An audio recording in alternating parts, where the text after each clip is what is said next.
Once again, I stand in trying to help Amtrak to effectively manage its system by taking away those routes that are cost prohibitive. Mr. Chairman, my amendment would eliminate funding for Amtrak's long-distance routes, which have a total direct cost that are more than twice the revenue that they generate.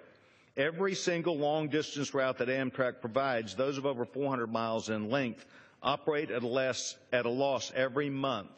11 routes cost double the amount of revenue they create. Oh, by the way, Mr. Speaker, and this is true since 1997 when I came to Congress, these routes are ineffective and waste valuable taxpayer money, as well as money that could be used in the system for highly used routes for the safety and security of their passengers on north-south routes.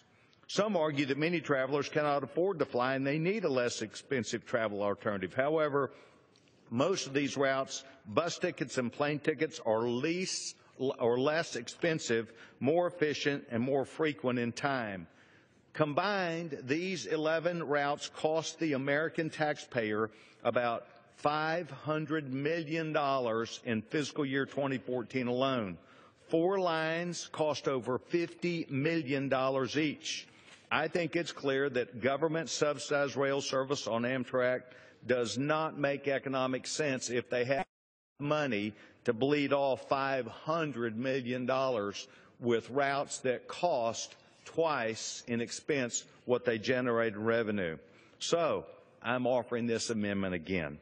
I urge all of my colleagues to support this amendment and the underlying legislation, and I reserve the balance of my time. The gentleman from Texas reserves his time. What purpose does the gentleman